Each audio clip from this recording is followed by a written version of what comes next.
Radio AN24. Toro y Pampa, un programa de rock.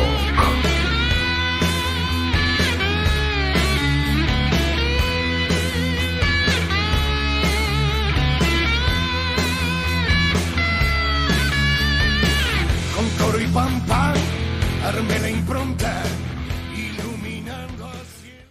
Bueno, bienvenidos nuevamente a una nueva entrevista de lo que es Toro y Pampa, esta edición cuarentena que estamos haciendo ya hace 5 meses, que está la cuarentena, y nosotros más o menos unos 4 que estamos transmitiendo de esta forma. Todavía no hay mucha gente conectada, pero no importa, de a poquito se van a ir conectando, inviten amigos, a lo que fuere, y en esta ocasión vamos a tener a un gran amigo de la casa, siempre predispuesto para lo que es las entrevistas. Hasta ahora siempre hemos tenido charlas larguísimas. En esta ocasión vamos a hablar 1 hora, así que por una cuestión lógica de conexión.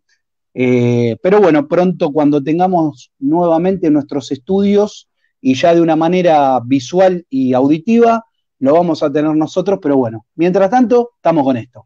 Ya se va conectando la gente.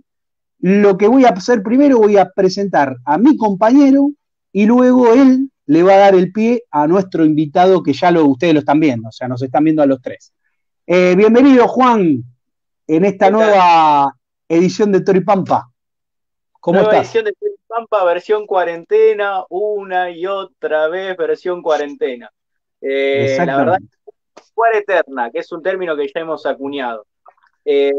Bueno, venimos así, jueves tras jueves, haciendo excelentes entrevistas, y esta va a ser otra excelente entrevista porque tenemos a Diego Masieri, autor del libro Ni yanquis ni marxistas, peronistas, y autor también del libro María Estela Martínez, Por siempre, de Perón.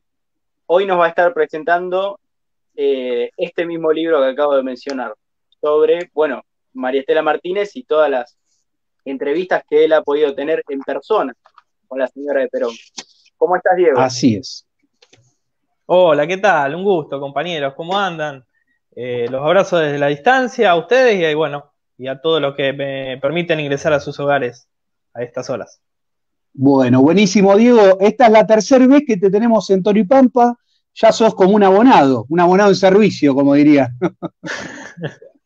Está muy bien, está muy bien. Pero Les agradezco, la verdad. No, por supuesto, les agradezco. Para mí es un gusto, son grandes compañeros y me siento siempre como en casa. Que así, esta vez no nos encuentra allá en Casa Patria, ¿no? Pero bueno, nos encuentra en esta circunstancia a la distancia, pero unido, ¿no? Desde estas nuevas formas. Exacto, eso es lo importante, ¿no? Poder siempre sumar voluntades para lo que es la causa nacional. Y creo que tanto vos como otros compañeros hacen un enorme trabajo a través de sus libros. Y bueno, en esta ocasión, como dijo muy bien mi compañero Juan, el último libro, que lo tengo aquí, lo voy a poner en pantalla para que lo vean. Yo tengo la suerte de tener el ejemplar y lo tengo dedicado, y ya lo empecé a leer. María Estela Martínez, Por siempre, de Perón. Dieguito, esta es una pregunta casi, diríamos, obligada. ¿Por qué elegiste hacer una biografía de la señora María Estela Martínez de Perón y no fuiste a la cómoda, ¿no? Que sería, o lo políticamente correcto dentro del peronismo, que es hacer una biografía o del general Perón o de Eva Perón, y quizás de algún otro compañero, ¿no? ¿Por qué elegiste y bien atinadamente, ¿por qué elegiste a María Estela Martínez de Perón? Bueno, qué pregunta. Mira, yo creo que si quienes gobiernan en nombre del justicialismo, o los que nos decimos justicialistas, ¿no? Sin hacer peronómetros ni nada por el estilo, no reconocemos, no reivindicamos y no hacemos una justicia histórica para con la tercera esposa del general Perón, y se la sigue proscribiendo de la historia, ¿no? Como se lo ha intentado hacer a lo largo de estos 40 y pico de años. Más que herederos del general Perón o trasvasados generacionalmente, somos en realidad si no acudimos en esta reivindicación, en gorilas de pelo largo, de distinto signo, por supuesto, y dignos sucesores del decreto 4161 del 56, aquel decreto de proscripción del peronismo, que herederos, ¿no?, del legado que nos dejó el general Juan Domingo Perón. El interés sobre la señora creo que es específicamente por una cuestión también de entender el presente en aras y en miras del futuro. Porque, bueno, los actores que fueron partícipes del golpe de Estado de 1976 siguen pululando, sean en las mismas personas o en los mismos intereses. Entonces creo que amerita un estudio, un revisionismo sobre la primera mujer presidente de todo el mundo, para quien hoy, donde está el feminismo bobo tan en boga, generalmente no se habla del valor, de la hidalguía que estuvo la señora de Perón, que para los buenos peronistas siempre ha sido la señora. Y ha tenido un sentido, ¿no? De decirle la señora. Vos fijate que quienes la denostan, quienes la calumnian con diatribas, utilizan cualquier tipo de motes, que si uno se lo dice a cualquier feminista ya tenés un juicio en el INADI, pero como que con la señora de Perón todo vale. Hoy con ella no hay calle que lleve su nombre. Su busto no está en la Casa Rosada, en el hall de honor. Pocos son los sindicatos que tienen alguna que otra imagen de ella. Y bueno, creo que de ahí viene un poco el interés. Y hay algo que a mí, bueno, te preparo algunas citas que sí tenía presentes, ¿no?, para esta charla, porque lo que no me gusta es repetir mucho en las presentaciones del libro para innovar un poco, más allá que el público se renueva, para no ser tedioso. Una encolumnada gorila diría que el público siempre se va renovando, así que si ya te escucharon y ahora te escuchan de nuevo, bueno, hay otros nuevos que no te escucharon, así que... Sí, gorila de esas que quién las ha visto, quién las ve, porque convengamos que en el 50 era la iba de la primera de las peronistas, ponía afiches en nombre de Perón y Eva Perón. Sí, es verdad. Cartoneaba puestos en todo habido y por haber, ¿no? Después la fue de perseguida política en la época justamente de la señora, lo cual es una gran farsa, porque la señora prácticamente, no, de hecho la invitó a la Casa Rosada, tuvo una audiencia con ella, le explicó las razones, a ella jamás sobre este personaje, sobre esta actriz, jamás, o conductora, jamás se la censuró. De hecho, el problema fue porque no se le renovaron sus contratos por un problema interno que tuvo el marido. Pero bueno, eso es parte de la chismografía que no viene al caso, pero acá todo el mundo la va de exiliado político, de perseguido, a ver si pueden sacar alguna que otra tajadita en divisa extranjera, ¿no? Diego, pero lo que te diría decía, en general, sí. Te acoto esto nada más, en este caso, ¿no? O en tantos otros casos, diría en general, de noche todos los gatos son pardos, ¿no? Tal cual. Es así. Y así vale la cita. No, y como la señora está desde hace años en el exilio, más allá que algún atolondrado, algún amanuense diga lo contrario, que no es cierto, que bueno, que es un autoexilio, que es un exilio voluntario. La señora no tiene un exilio voluntario desde el punto de vista jurídico, en donde si pisa suelo argentino, es detenida porque hay persecuciones de Interpol, más allá que la Corte Suprema de Justicia de la Nación en la causa del operativo Independencia ya la ha sobreseído, la ha absuelto de culpa y cargo, y de todas las imputaciones que le han osado imputar. Lo cierto es que la señora mantuvo una conducta ejemplar a lo largo de su exilio. Y esto me trae a colación unas citas que acá preparé sobre, bueno, por supuesto, nuestro padre de la patria, ¿no? San Martín, que también vivió el exilio en persona, un exilio carnal, y sobre Juan Manuel de Rosas como figura paradigmática. Y Rosas, en carta a Josefa Gómez, le escribía esto: me siento libre, la justicia de Dios está más alta que la soberbia de los hombres.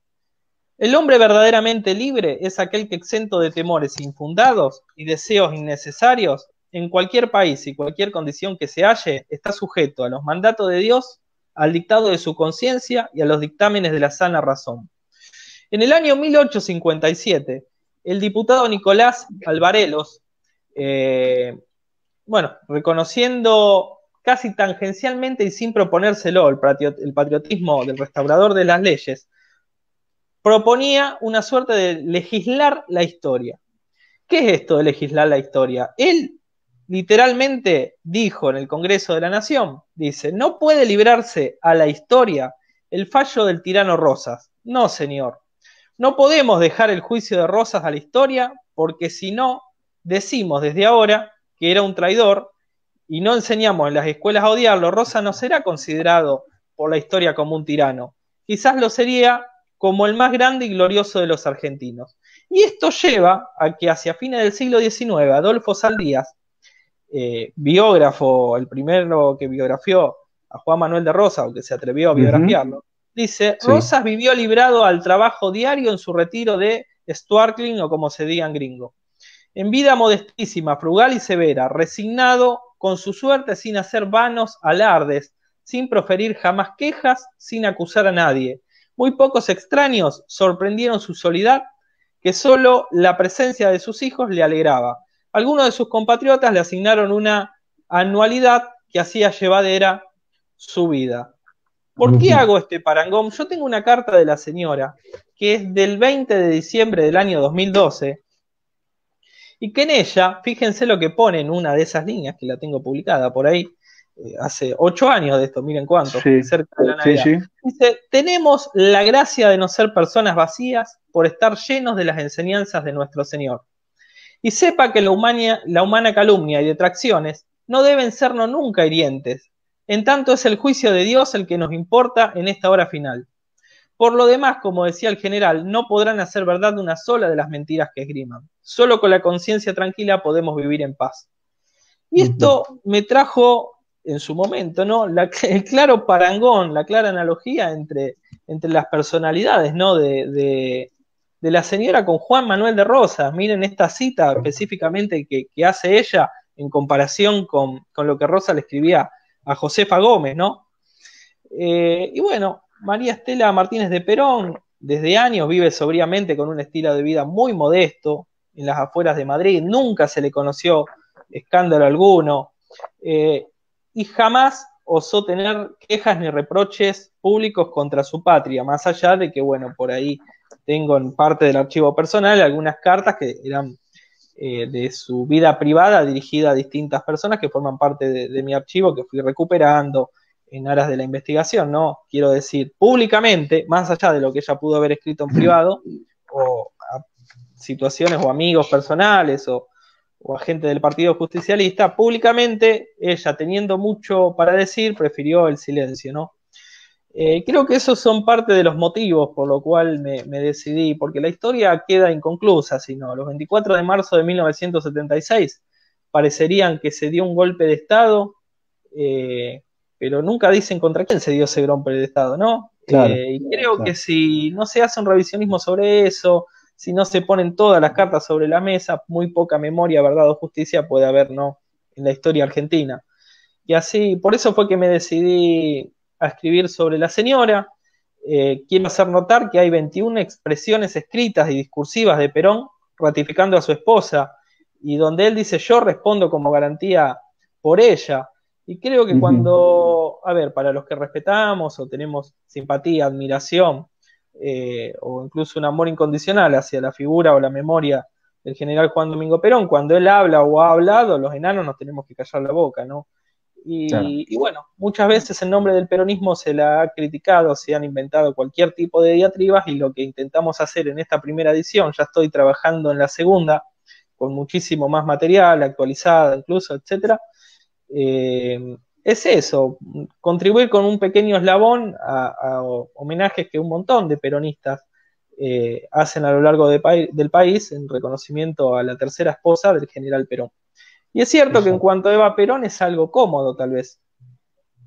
No, porque bueno, lo más cómodo es siempre se ha escrito mucho sobre Eva y muy poco sobre María Estela, y aún casi nada sobre Aurelia Tizón, la primera esposa del general. Y yo siempre digo que las tres esposas fueron dignas mujeres y leales compañeras del general Perón en cada una de sus circunstancias, porque recordemos que Aurelia también tuvo un trabajo muy interesante en Chile cuando el general fue agregado militar y espía, ¿no? porque también Exacto. ha realizado tareas de espionaje.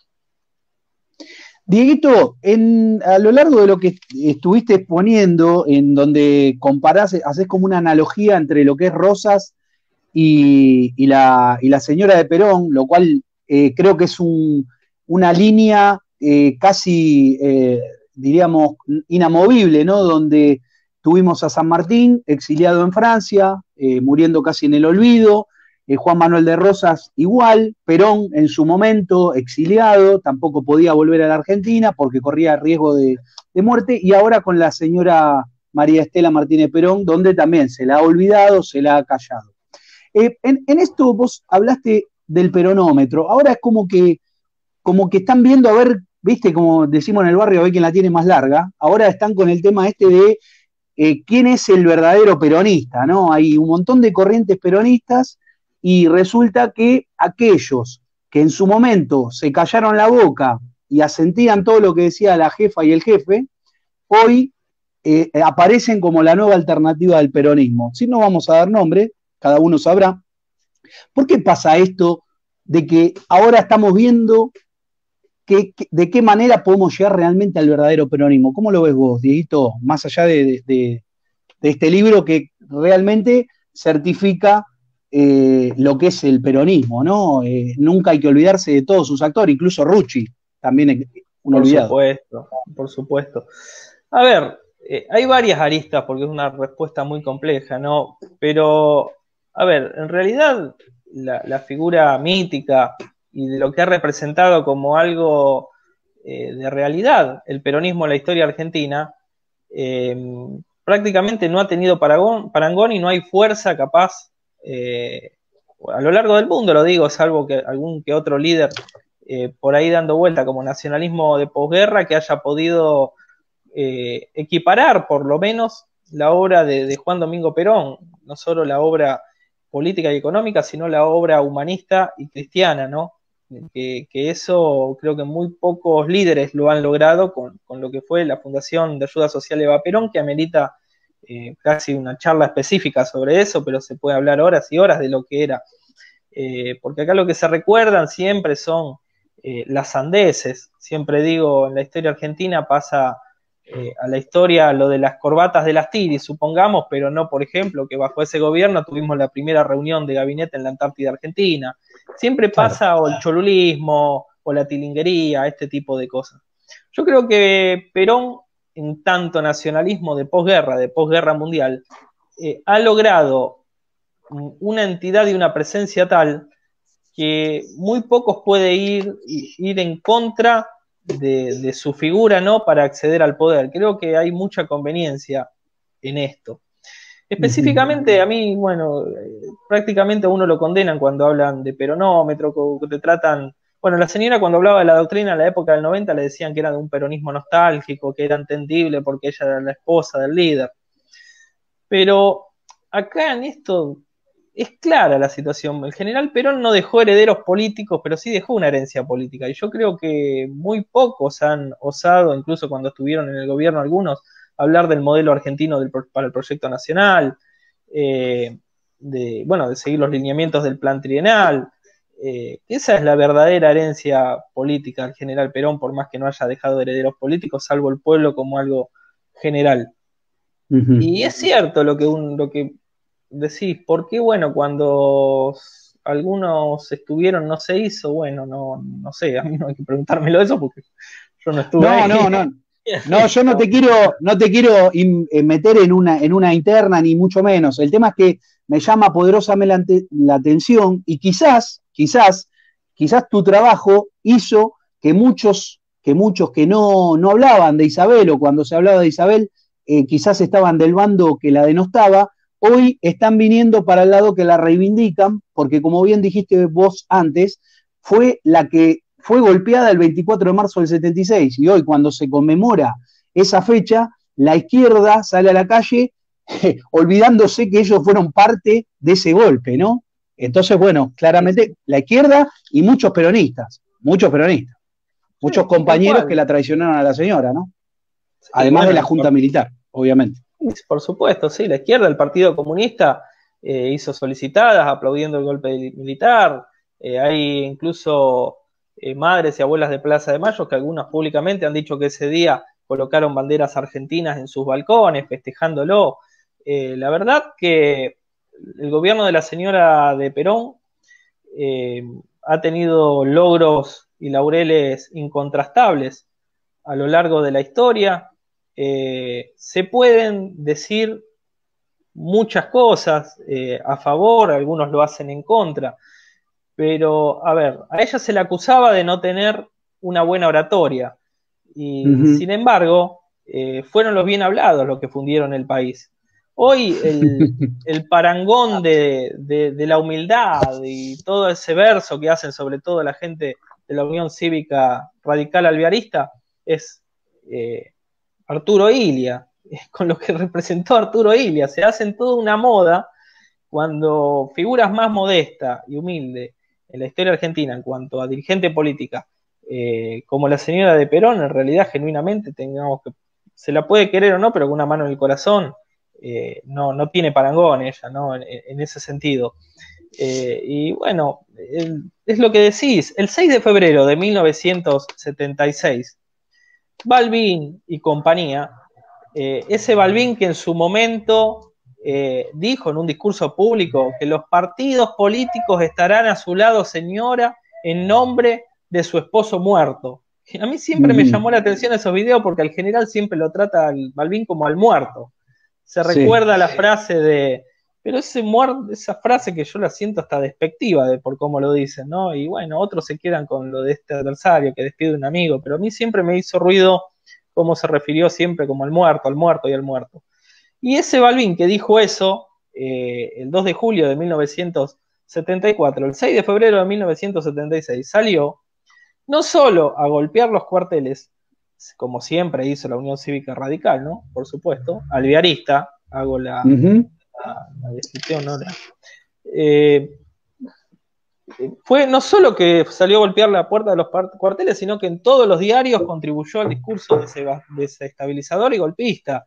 Prácticamente es creíble la analogía que hay discursiva entre Videla y Balbín, por ejemplo, y eso no se recuerda y ahora la van como los campeones de los derechos humanos, y por eso digo, fueron los bien hablados los que fundieron este país, y sobre todo los partidos políticos que lo más lejos que llegaron en la historia argentina fueron algunos de ellos en recitar el preámbulo de la Constitución allá en los balcones de Balcarce 50, porque otra cosa buena no han hecho, salvo que hablar, ¿no? Pero sí, igual ahora te doy la palabra, Juan, solamente acotar, aquellos que dicen que no tenía oratoria son los que votaron a Macri, que ni directamente no saben ni hablar, ¿no? Juan, ¿qué le querías preguntar a Dieguito?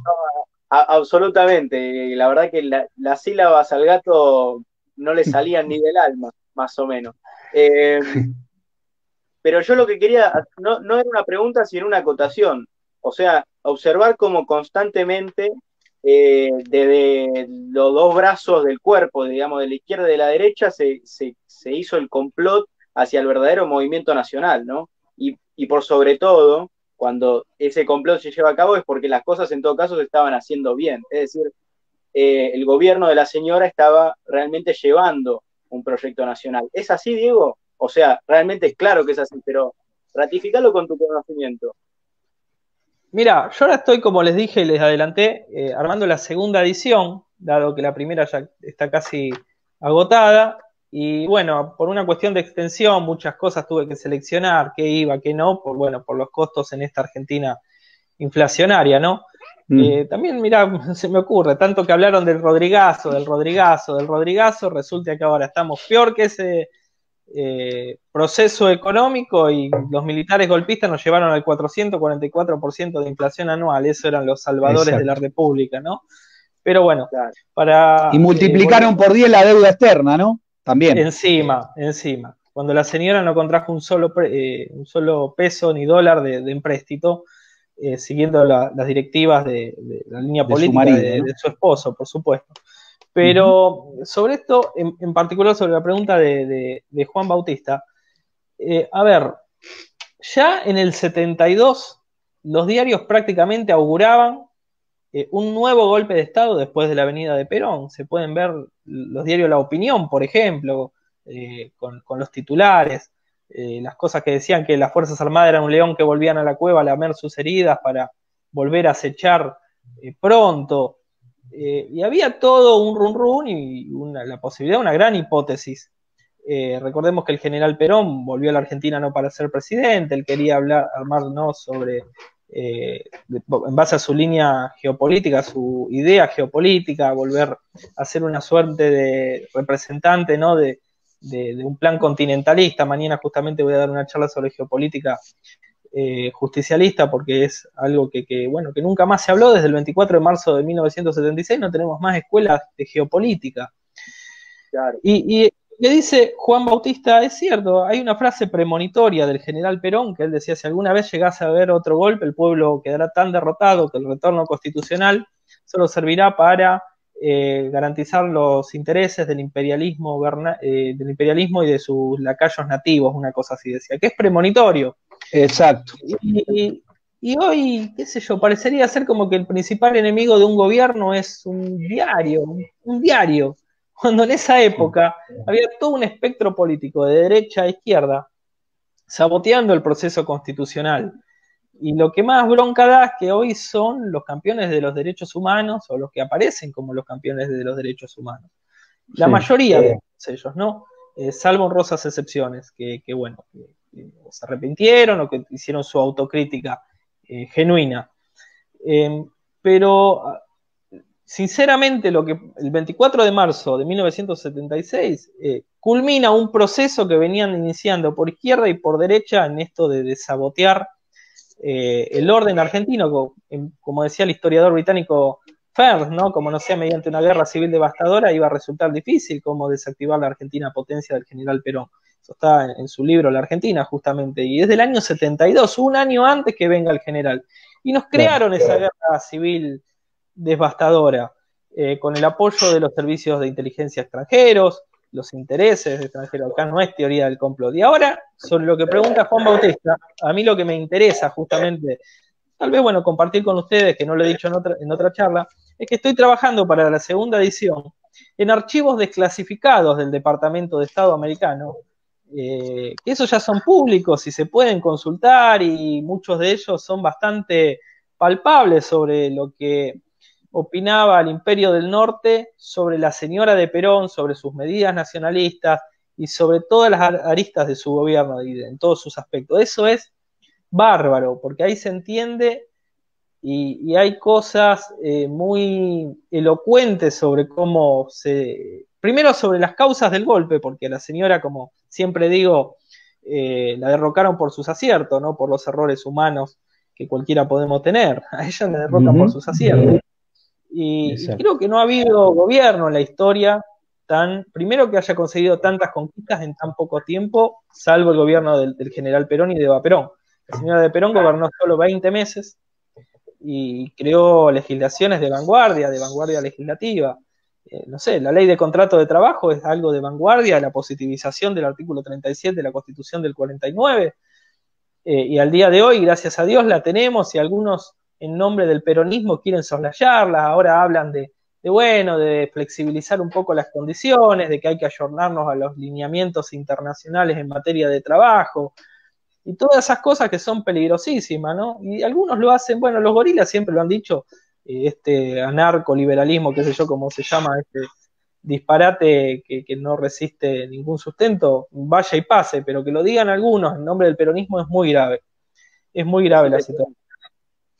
Dieguito, mirá, como para cerrar un poquito el concepto de eso, no nos olvidemos que en la década del 40 decían Braden o Perón, ¿no? O sea, fíjate a qué punto era el peronismo representaba los intereses nacionales, que tenían no un diario, sino al representante de Norteamérica en el país como, diríamos, referente político contra el nacionalismo del general Perón. Así que después de eso ya creo que mucho no hay para acotar, ¿no?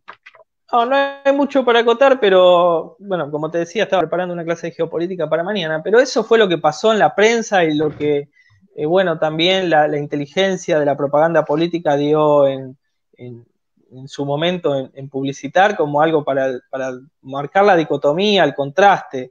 de lo que era la fórmula Tamburini-Mosca y sus acólitos contra Perón-Quijano, ¿no?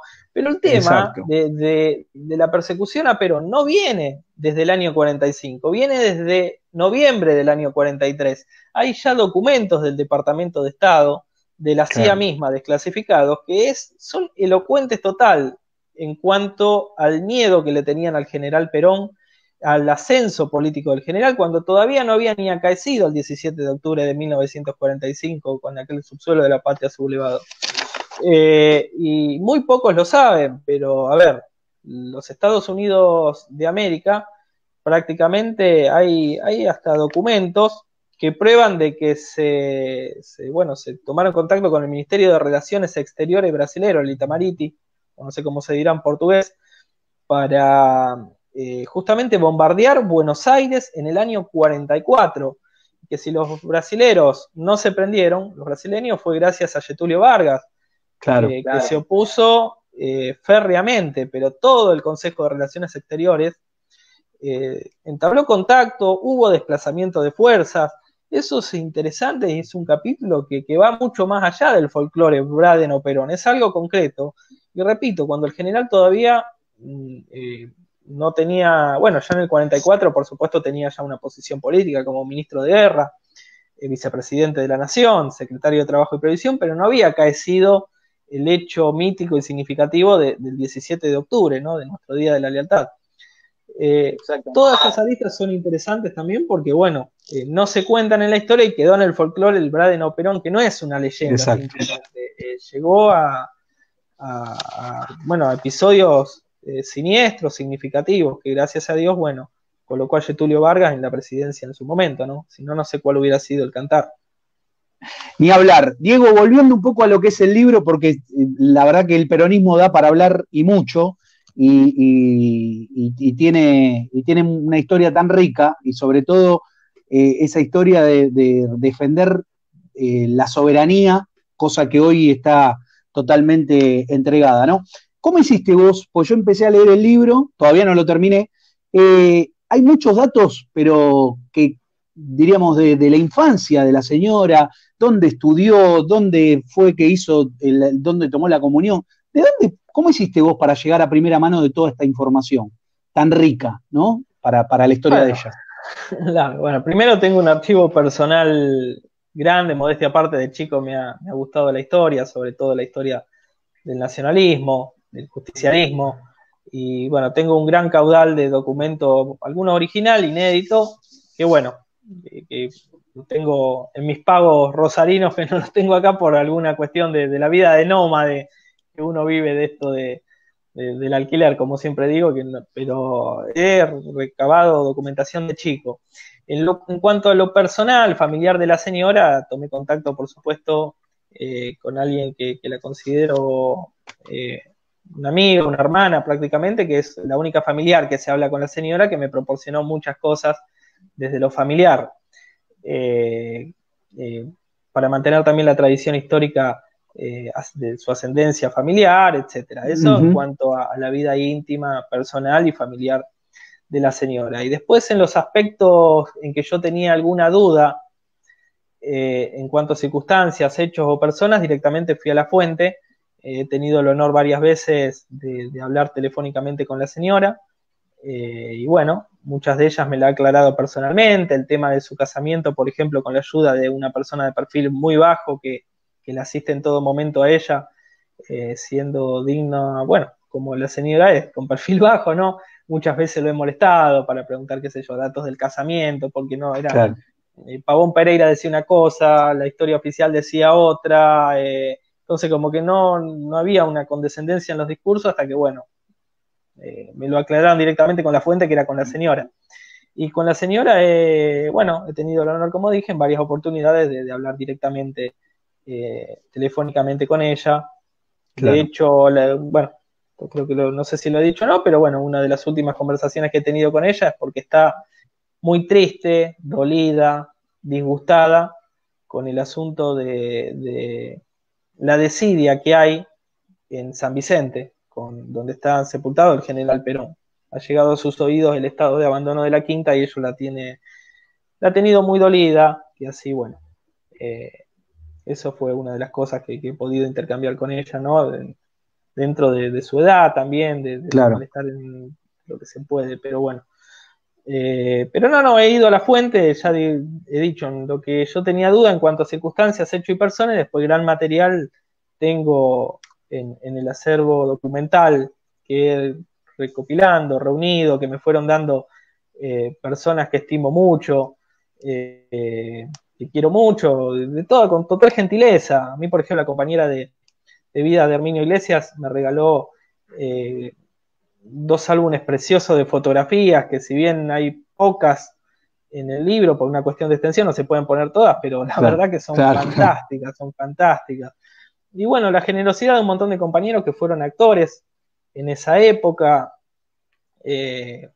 puedo mencionar muchísimos, qué sé yo, Jorge Conti, por ejemplo, me ha pasado mucha documentación, Norma López, que vivió en Puerta de Hierro. La verdad que, bueno, uno va recabando cosas, por una cuestión de extensión no se pudo poner todo, si era por mí, hubiera tenido 1200 páginas, tomo.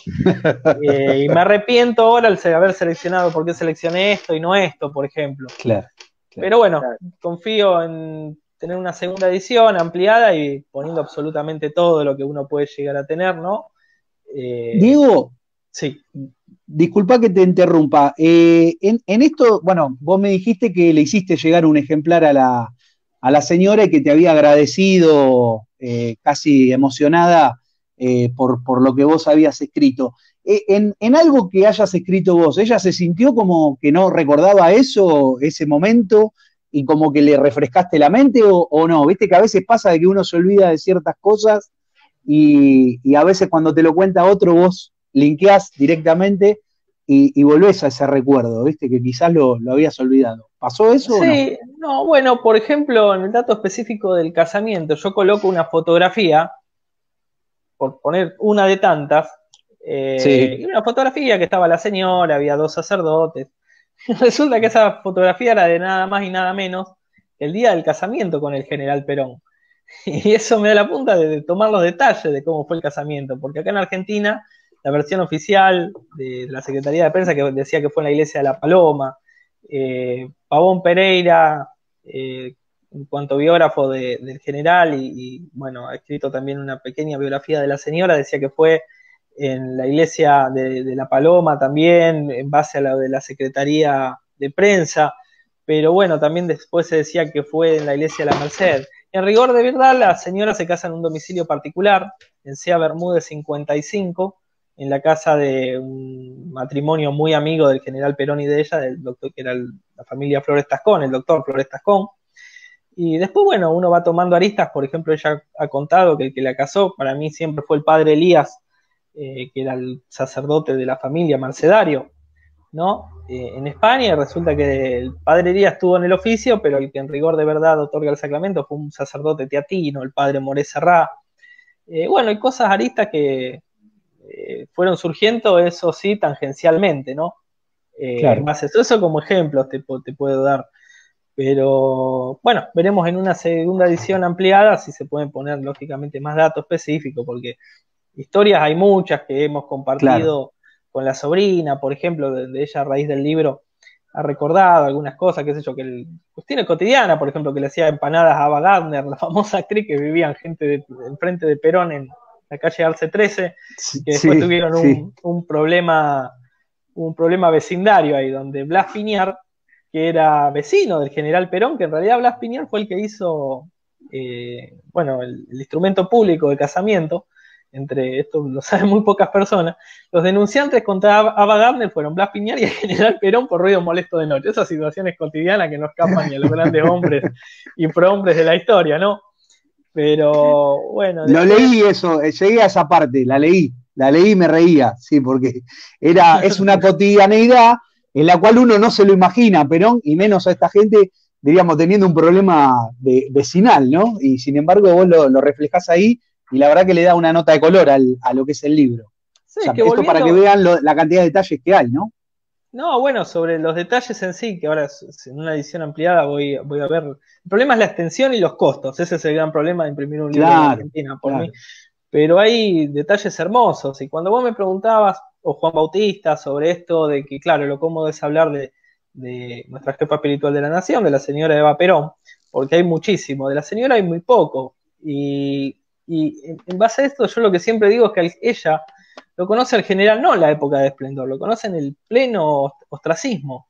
El general tenía solo $50.000 en su bolsillo en el exilio, y todos los avatares que ha sufrido con Leo Novak, bueno, ahí está todo, ¿no? De cómo fue pasando de país en país a lo largo de toda América del Sur, ¿no? Y ella lo conoce en ese ostracismo, ahí se demuestra que no había interés personal. Han creado cualquier tipo de novelas, de mitos, que era gente de la CIA, los que le suben mucho el precio sin quererlo, que era gente del servicio de inteligencia al Estado, que no era bailarina, que se la metió la Libertadora al general para espiarlo, y un montón de estupideces, donde algunos han osado hacerle hacerle creer a Magoya que el general conocía toda esa situación y que no dijo nada. Hubo un montón de personajes que ahí lo menciono que prácticamente decía el general sabía que ella era en realidad de la CIA, que era espía, pero no resiste un archivo desde el punto de vista que el general se casa con la señora y le deposita toda su confianza. Aparte, pará, de esto seguramente, de esto vos podés hablar mucho más. No solo fue la mujer de la esposa del general Perón, sino que además él le legó todo lo que fue aprendiendo y confiaba en que ella iba a ser su sucesora. O sea, no es que no la preparó y la preparó muy bien. Yo creo que no hay mucha gente preparada de la manera en la cual ella, uno cuando la escucha hablar, y hay un caso muy, muy conciso que fue cuando Pinochet la viene a visitar y le venía a reclamar por el Beagle, y la señora le dijo, acá no hay nada que reclamar, el Beagle es argentino, y después el padre de la democracia se lo entregó, ¿no? Con moñito y todo, ¿no? Entonces, sí. El hablar mal de la señora María Estela Martínez de Perón habla muy mal de aquel que habla mal de ella y no de ella. Claro, creo que pasa por ahí la cosa, ¿no? Me parece. Claro, pero bueno, claro. La verdad que tu libro viene a poner justicia en esta, diríamos, en este, ¿cómo podríamos decir? Acá cualquiera puede decir cualquier barbaridad y es tomado como una verdad, cuando en realidad es una mentira más grande que una casa, ¿no? Así que yo celebro de que vos hayas escrito este libro. Y sigamos con el tema del libro. Acá tenemos el honor de tener en los comentarios, acá un comentario lo voy a poner ahí, de Isia Recalde. Vos la elegiste, y nos vas a decir por qué, la elegiste el prólogo, que lo haga ella. Yo lo leí al prólogo y le mandé un mensaje y me quedé fascinado. Ella tiene una facilidad de que cuando escribe me hace largar una lágrima, ¿no? Y porque me emociona, y le dije, ya no sos una compañera, ya sos una camarada, porque estamos compartiendo la trinchera, ¿no? El compañero comparte el pan. Nosotros ahora estamos en época de guerra. ¿Por qué elegiste a la compañera y camarada Isia Recalde? No, bueno, a ver, te hago un comentario. Primero, el prólogo ha emocionado a la propia señora que lo ha leído. Es excelente. Fantástico. Incluso el hombre de confianza de ella, que la asiste en España, que digo con perfil bajo, también, la verdad, ha quedado fascinado cuando lo ha leído. Y yo la elegí a Isia con los ojos cerrados, primero por la pluma que tiene, por la claridad doctrinaria que tiene. Y sabía que iba a estar estupendo, ya lo descontaba, pero colmó la expectativa mía, pero en creces. La verdad que es terrible, es terrible. A mí también me ha emocionado mucho la primera vez. Me hizo caer una lágrima, de verdad. Le escribí, se lo dije porque no lo podía creer.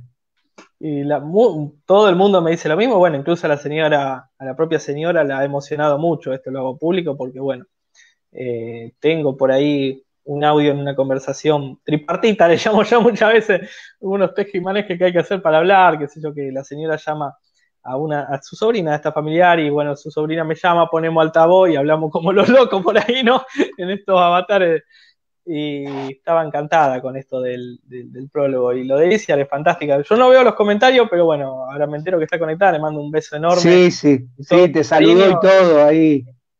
Bueno, como no lo dice, puedo ver. Gracias, mira, te puso, gracias Diego querido, por decir la verdad de la Argentina. Así que ahí estaba conectada. Ya. Si sigue conectada, le mandamos un saludo acá. Que pronto la vamos a tener también en Toro y Pampa, ¿eh? Ahí voy a estar firme, ahí voy a estar firme. No, pero Sí, la sí, verdad sí, que muy pronto. ciegamente, bueno, la elegí ciegamente porque, primero por los conceptos que tenía, nosotros no nos conocíamos personalmente. La vi por primera vez en la misa de Luján, y creo que Que yo nos los hemos vi, a los cruzado por... dos, Sí, ese sí, día. claro, bueno, ese día... Nos Pero encontramos los bueno, tres. eso es lo que tiene el peronismo, ¿no? Que en la unidad de concepción nos hermana, ¿no? En la unidad de concepción nos hermana, cuando es clara y genuina y sincera. Que así, bueno, yo quedé encantado y, a ver, lo que más, obviamente colma mis expectativas, pero lo que más me contenta a mí es justamente que la señora en esta etapa de su vida esté contenta sabiendo de que hay una de las tantas reivindicaciones, porque este libro es una parte de un eslabón. Hay gente bueno, que qué sé yo, puede estar incluso ideológicamente no digo enfrentado, pero bueno, disconforme conmigo, con algunas de mis posturas, y no por eso no es genuina la reivindicación a la señora, que sé que son sinceras. Eh, Todo vale en esto de reivindicar, en que se ponga en el tapete la discusión sobre ella, porque creo que, bueno, es justamente para entender la Argentina. Los actores siguen siendo los mismos.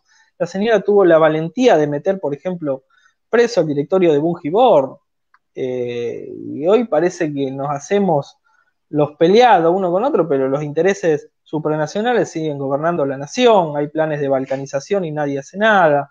Exactamente. Y creo que por eso es necesario volver a hablar sobre la señora en cuanto a lo que su figura representa. Sigue representando al día de hoy, más allá de este exilio silencioso.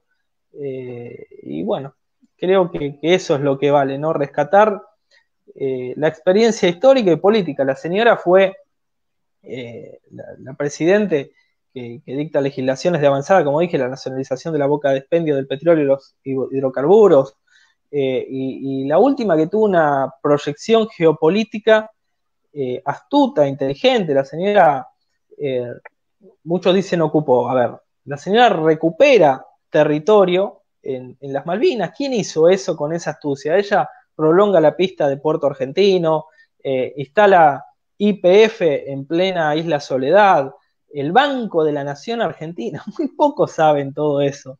Y todo Claro. lo que fueron 20 meses de gobierno. La verdad que ¿qué se puede hacer en 20 meses de gobierno? Pero esas cosas no se recuerdan, ¿no? Hoy parece que todo, Di- hablar de ellas son de las historias oscurantistas inventadas y no hablar de todo esto, ¿no? Diego, mirá, y diríamos, para aportar a lo que acabas de decir vos, que solamente tuvo 20 meses y hizo todo eso que dijiste vos, yo siempre la pongo, pobre mi vieja, la meto siempre en este lío, pero siempre digo, yo cuando mi papá falleció, yo la vi a mi vieja devastada, ¿me entendés? Porque había perdido a su compañero de toda la vida. Esta señora perdió a su compañero de toda la vida, que era el general Perón, ni más ni menos, y sin embargo se cargó la patria al hombro, como dice el gran Ricardo Iorio, y llevó adelante el país contra los propios y contra los ajenos. Así que la verdad que caerle a una mujer que acaba de perder a un hombre del tamaño de ese y hacer esto, la verdad que hay que sacarse el sombrero y varias cosas más ante la señora. Así que cuando hables con ella, mandale nuestro saludo y nuestra admiración a su obra. Ahí Isiar nos mandó saludos para ambos, ahí siempre escribiendo bien ella, la licenciada en letras, ¿viste? Pero bueno, nos queda poco tiempo, 10 minutitos de entrevista, y no te vas a escapar de esta pregunta que yo sé que no la querías hacer, que te la haga.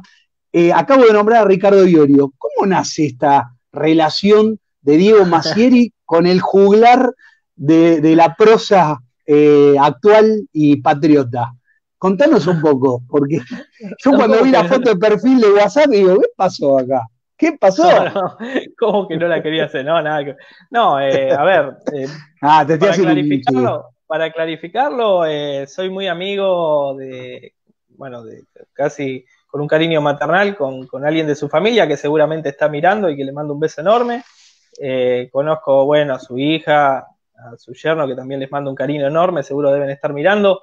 Y bueno, no, Ricardo me ha llamado un montón de veces por años, insistiéndome que quería conocerme, y bueno, ha tenido la gentileza casi paternal de recibirme todo un fin de semana largo en sus pagos, pero con un cariño casi paternal de él y de su compañera. Hemos hablado muchísimo, sabe mucho de historia, de mucho más allá de que muchas veces para algunos no son ambientes que se concilien, pero la verdad que es loable cuando un artista se preocupa, ¿no?, por el sentir nacional y por todo esto, que así, bueno, la verdad quedé muy agradecido, muy grato de ese encuentro, que ojalá se repita, ¿no? Me imagino que las charlas habrán sido largas, las sobremesas fueron largas y charlando de todos estos temas, ¿no? Porque si hay algo que tiene, si hay algo que tiene Ricardo, más allá de ser un animal nocturno, ¿no?, es esto de que sabe y de verdad de lo que es la historia argentina, y sobre todo no la historia, sino la revisión de la historia, o sea, la parte esa que todos los comunes, diríamos, no desconocen, ¿no? La parte en donde se exalta la obra de aquellos que fueron condenados al exilio, ¿no? Como dijiste vos, San Martín, Rosas, Perón y la señora de Perón. Mira, esto es inédito. Esto es inédito, pero él incluso me ha llegado a decir que ha tenido la intención, bueno, esta pandemia obstaculizó todo, un malestar económico para todo el mundo, sobre todo para los artistas, ¿no? Pero de hacer hasta un disco con la tapa, con la cara de la señora. Te iba a preguntar eso, porque él lo dijo en una entrevista, no me acuerdo con quién, que él quería contactarse con vos porque quería hacerle un homenaje a la señora de Perón en su próximo disco. Así que me sacaste la pregunta de la boca, porque te le iba a preguntar. ¿Cómo es eso? Porque es rarísimo, ¿no? No, bueno, es por eso digo, es loable que un artista que no es común, esto sale de... No es común, a eso me refería. Yo lo valoro, no es común y se valora el doble, el triple, ¿no? Este tipo de personas. Que así, yo, bueno, en su momento quedé encantado porque lógicamente lo que hay que tratar de hacer es, o por lo menos lo que me propuse es tratar de reivindicar a la señora, y creo que es cuando se plasma en un hecho específico, eso es para uno cuanto menos lo reconforta, ¿no? Así sean pequeñas cosas, como cuando poníamos placas en el aeroparque porque ahí recordando que ahí se la secuestró extorsivamente, o las plazas. Es siempre tratar de mantener en vigencia a alguien que tenemos en vida, porque la señora está viva. Exacto. Y yo, una de las cosas que creo que he puesto por ahí en una de las cartas, o una de las esquelas que le he mandado cuando envié el libro a España, el libro definitivo, porque bueno, yo lo que hice en plena pandemia es mandar las hojas por email, por PDF, bueno, a su secretario, y él tuvo la gentileza, pobre, en plena pandemia en España, de imprimir toda la resma de hojas, llevarlo en pleno confinamiento al domicilio, que no es cerca, no sé cómo habrá hecho, pobre. Claro. Pero una de las cosas que le he puesto en esas esquelas es esto, o incluso se lo he dicho a su secretario, que desgraciadamente gente que la valora a la señora, que la reivindica y la respeta, hay por todo el país. El tema que, claro, no tenemos acceso a los grandes medios, ni somos escribas mercenarios, que nosotros para imprimir este libro tuvimos que parirnos para conseguir el dinero de los costos que implica imprimir un libro. Y los enemigos del país, por decirlo así, fácilmente tienen la billetera para todo esto, ¿no? Porque lo financian el narcotráfico, las grandes fundaciones internacionales, porque la banda que son Sinsan, bancos de cerebros de esos países foráneos, ¿no? De los gringos, y bueno, Exacto. Esos tienen facilidades que nosotros no, pero eso no quita que no existan, y se valora toda muestra de cariño, por lo menos yo, ¿no? Respecto a la señora. Excelente. Y bueno, eso siempre he tratado de hacérselo saber y de que ella sepa que esto es así, de que no es bueno, que hay todo es diatriba contra ella. Bueno, decile, cuando hables con ella, decile que hay gente que acá la reivindica a través de tu obra, y que, bueno, que al menos le mandamos nuestro apoyo, más no sea así de manera, diríamos, digital, ¿no? Como podríamos decir ahora en estos tiempos. Pero bueno, desde acá siempre se la exalta, y yo cada vez que me refiero a la señora tomo ese gobierno como el último gobierno con atisbos nacionalistas, ¿no? Después de ahí comenzó la entrega, que la empezó el gobierno militar y la continuó esta pseudo-democracia o democracia liberal como es la que tenemos hoy día. Diego, quedan nada más que 6 minutitos y no quiero que te quede nada cortado. Desde ya te agradezco nuevamente que tengas esta deferencia de siempre poder hablar con Tori Pampa. Nosotros no somos... para mí, encantado. Bueno, no, yo lo sé que la pasás bien, pero bueno, en este caso es distinto. Siempre el contacto... cuando uno está cerca es otra cosa, pero bueno, es lo que hay. Por ahora es lo que hay. Ya pronto estaremos operativos desde nuestra, ¿cómo se llama? De nuestra radio, Radio AN24. Diego, acá mucha gente pregunta en los comentarios, más allá de mandarte saludos, incentivarte a que sigas adelante con tu obra y demás, ¿cómo hace la gente para conseguir este último libro? Y sobre todo, ¿cómo hace para conseguir Ni Yankee ni Marxista? Porque ese está en Mercado Libre, es una locura lo que están pidiendo. Y yo sé que esa plata no va a tu bolsillo. No, eso lo aclaro porque me escriben un montón de personas. Sé que hay alguien que lo vende en Quilmes, no sé bajo qué condiciones, pero bueno, eso no respondo yo por eso, porque no sé si es una estafa, si es algo verdadero, no sé qué es lo que es. Pero bueno, yo me ofrezco ese o el libro contra Fernando Iglesias, la refutatio esta, por el tema Malvinas, los puedo mandar gratis por PDF, no tengo problemas, me escriben y yo lo mando. Perfecto. No tengo problemas. ¿Te escriben a dónde, Diego? ¿A dónde te escriben? Al mail de.massieri, como mi apellido, @hotmail.com. Y después esta primera edición de este libro lo está comercializando Ediciones Fabro, se contactan por la página web, las redes sociales o los teléfonos disponibles de la editorial y lo llevan en esta pandemia a domicilio si es de Capital Federal o si no los mandan al interior, ¿no? Mientras dure esto del aislamiento. Y bueno, Dios quiera, si logramos hacer una segunda edición, si Dios quiere se logra eso, bueno, ya lo podemos tener en todas las librerías del país, pero bueno, se hace muy cuesta arriba. A ver, mi apuro, mi ansiedad era terminarlo cuanto antes para que la señora lo pueda ver y tener en sus manos. Y así ahora estoy un poco más relajado en cuanto a la segunda edición. Para trabajar, que tengo de todo para poner, y muchas veces, como te he dicho, Pablo, me arrepiento de por qué seleccioné esto y no lo otro, pero bueno, siempre se puede mejorar. Pero siempre pasa, ¿viste? Cuando uno elige algo y después lo ve y dice, pero ¿por qué no puse otra? Y ya está, qué sé yo, me parece que también al tener tanto material como tenés vos, siempre te vas a quedar corto. Aparte vos sos de poner toda la carne al asador. El libro Ni Yankee ni Marxista es una joya, porque aparte vos eras muy jovencito. ¿Cuánto tenías? 19 años cuando hiciste ese libro, 19, ¿no? Sí. Claro, es una locura. Uno lee eso y eso es historia, pero viva, ¿viste? O sea, yo creo que todo argentino bien nacido tiene que leer ese libro.